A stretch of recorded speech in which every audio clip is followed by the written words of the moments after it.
The fourth. My Friday night had ultimately started like any other. Get home from work, exhausted, get changed, and get into bed. I had planned to do nothing, stick to my schedule, but I figured I should check my phone before I tuned out the rest of the world. To my surprise, Wally, one of my few close friends, had left me a message. "We're having drinks at ours tonight. You should come."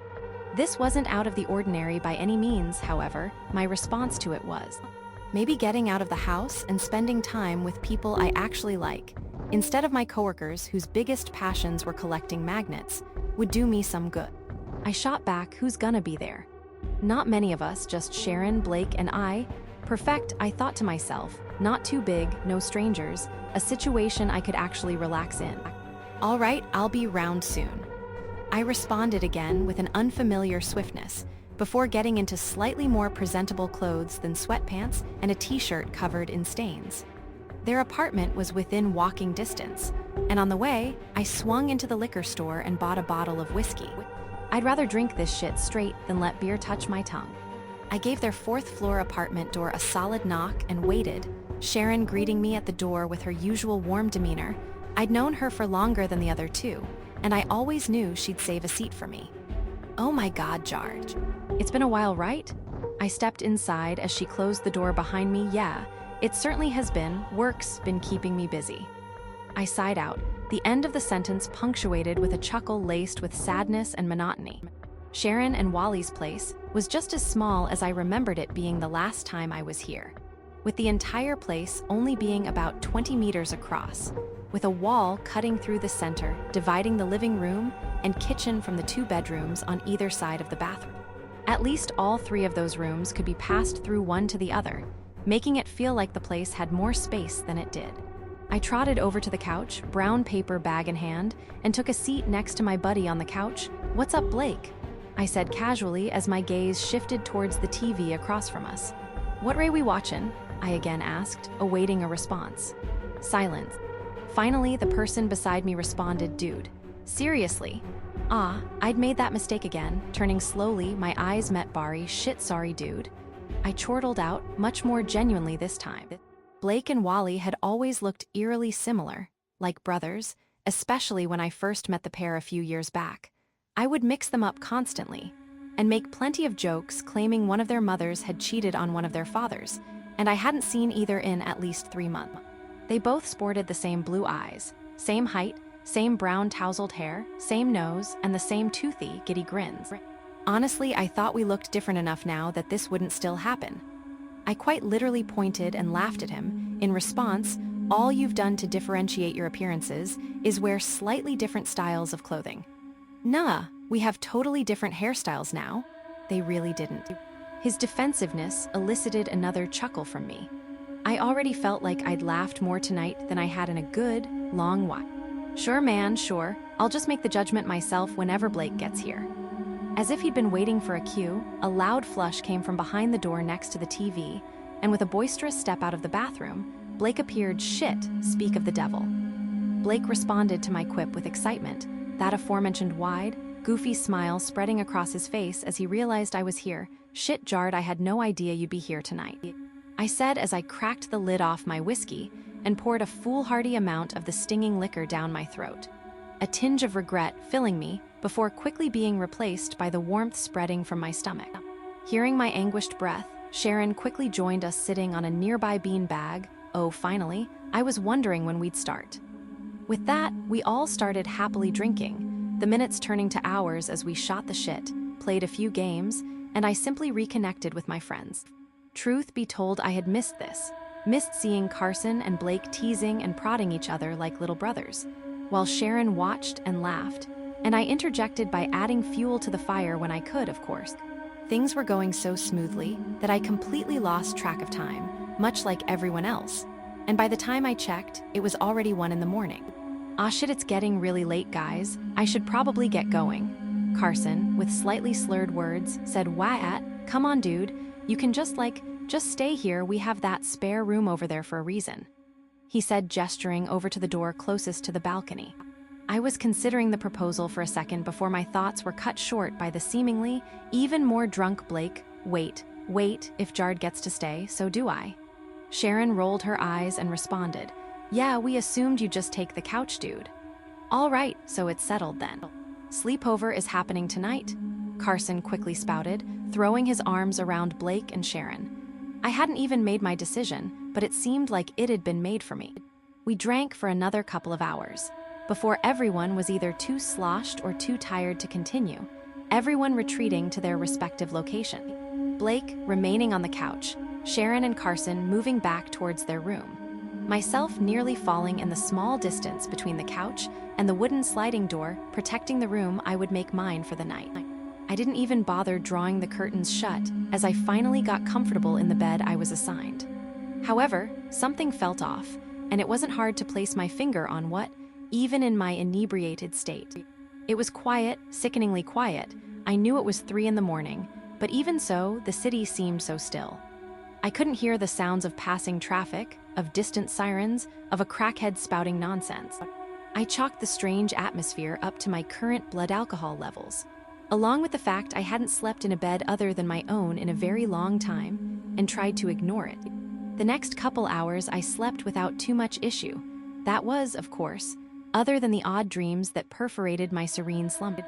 Images of foul, shadowy, man-adjacent specters, walking the gloomy streets of the city, and ensuring no one was out after the curfew, these very creatures had imposed with their presence. My dreams were torn from my sleep-addled mind in an instant, as a single sound finally sawed the silence that had blanketed the world so stealthily. I was groggy from a combination of restless sleep and whiskey, but my sobriety was quickly regained as I realized the noise wasn't coming from outside. It was the sound of the sliding door to my room, slowly, being wrenched open. My heartbeat swiftly as I propped my back up on the headboard, my eyes adjusting to the darkness too slowly for my liking as they remained trained on the painfully slow parting door. It stopped quickly as it was almost halfway, the pale, dull moonlight filtering through the window, my only illumination. "Hello?" As soon as the words left my mouth, I felt like an idiot. If this was some dumb prank being played on me, which wasn't necessarily out of the norm, I would have just sounded like some scared, wimpy kid. I really wish I was getting pranked. Because a second later, the outline of someone, or something, came into the moonlight. My heart dropped further into my stomach, the terror I was currently feeling, the goosebumps riddling my skin, the deafening quiet as I tried not to breathe. None of it made sense, because I recognized who was standing at my door. It was Wally. Seriously. Man, this is not the fucking time for this. I'm tired, and this is actually pissing me off. The anger I was trying to portray was betrayed by the slight quiver in my voice. Anyone could tell I wasn't feeling any rage, just fear. The deadly silence fell again after my words broke it, only for a few seconds before all I could hear was my own heartbeat, as Carson edged slightly closer. I would have screamed then if I could, but the silence felt indomitable, as if I wasn't allowed to even think about breaking it. That was because I could see him just slightly better, as more of the moonlight washed over him like some accursed spotlight. He, the performer, my terror, his applause. He was smiling, a very genuine smile. Filled with so much joy it looked like it threatened to burst at the seams and tear further than his face allowed. So wide, it was like a silent scream, or as if he was threatening to devour my very existence. His pristine teeth glistened like wet rocks jutting from a placid lake. My eyes hesitantly met his, and I could see his overwhelming glee portrayed through them as well. The corners of his eyes turned with the contour of his maw, yet they remained wide enough to soak in every minute detail of the undeniable terror that was no doubt written on my sweat-soaked face. We stayed locked in the silent standstill exchange of stares, either perspective coming from wholly different places. He wouldn't move his eyes. He was looking at me how one might look at their truest love or the most splendid sunset they'd see their entire life. Why would someone tear their eyes from that? I, however, couldn't move my eyes, not if I wanted to. Because if I did, I couldn't track him anymore. I couldn't be sure he wasn't getting closer to me. So there we stayed, for what felt like an eternity, the silence swirling and mixing with my seething dread to create a void of time and space. But we couldn't stay like that forever. I refused to stay like that forever. So, with a shaky inhale being the first noise I'd heard in who knows how long, I prepared to speak. "Hey," I could hardly get the word out before I saw him move. Slowly, deliberately. His hand rose to his face, his gnarled, rotten, inhumanly long digits curling till only his index remained, and he pressed it to his gaping jaws without breaking the oppressive quiet of this world he had made. He silenced. I still can't decipher whether this was a trick of the light, but I swore his unholy smile somehow grew wider still. Undoubtedly, too wide for any human being to muster, no, too wide for any creation in the light of God to muster. Then, before he, or it, lowered its hand once more, its euphoria-filled eyes finally blinked, but it did it absolutely wrong. Its eyelids, not even synced up to one another, covered the pits of joy and excitement vertically. This simple motion stirred me to even greater heights of panic. This was Wally. This wasn't human. This was something no one should ever have the displeasure of knowing exists. My fear couldn't hold me anymore. The panic and overwhelming human need to escape my demise took over as I shot out of bed. But even then, I simply couldn't bring myself to scream. I couldn't bring myself to disobey the one thing this creature had made clear it desired. As I rocketed up, the creature moved in a shockingly fluid motion, as if it was a rag doll simply being pulled by some unseen force as it whipped around the doorway. Its head lolling limply as the rest of its body flew from my vision, allowing its horrid visage to stay in my view for just a few more instances before I heard it move quickly, further into the apartment. I forced myself after it, into the living room, flicking on the light and seeing just a glimpse of its black, charcoal-like form leaving the empty, lifeless space and entering Sharon and Wally's room. Panic grasped me tighter than ever now, as I felt horror not out of fear for my survival, but for my friends. I raced to their room, passing the bathroom door and TV in a rush, ignoring the cold wind blowing from the open balcony door, not being careful in the slightest as I flicked the switch on in their room, bathing them in a stark, blinding light, showing me an empty room other than my friends occupying the bed. Wally stirred from his slumber as Sharon lay sleeping beside him, sitting up in bed with a look of annoyance on his face. "What the fuck are you doing, man?" he said with a slightly disoriented chuckle, still clearly a tad drunk and not looking concerned in the slightest. It was only then that I started to feel like an idiot again. I was incredibly drunk before going to sleep. I had a horrific nightmare, and Wally had decided to fuck with me. It was the perfect concoction of things to make me see shit, and to no doubt give Wally a good laugh. It was easy to rationalize everything. "What the fuck am I doing? What the fuck are you doing? You scared the shit out of me, man," I barked, the anger more than evident in my voice, having quickly replaced the fear that had consumed me. "Dude, calm down. Did you have a nightmare or something? You look super pale." "No." "Well, yeah, I did, but I'm talking about you fucking around at my door being a weirdo." Carson looked confused at that, sitting up slightly more as he rubbed the sleep from his eyes. "You must have been imagining things. I haven't gotten out of bed all night." "Well, I just saw you run back in here, and I know damn well it was Sharon. She wouldn't do that kind of weird shit." Then, I heard the toilet flush, the bathroom door open, and a gentle footfall coming towards their door. I looked back and saw Sharon. "Oh, hey, Jard, did you need something?" As soon as she joined me at the door, it came back, or perhaps it'd be more accurate to say, it left.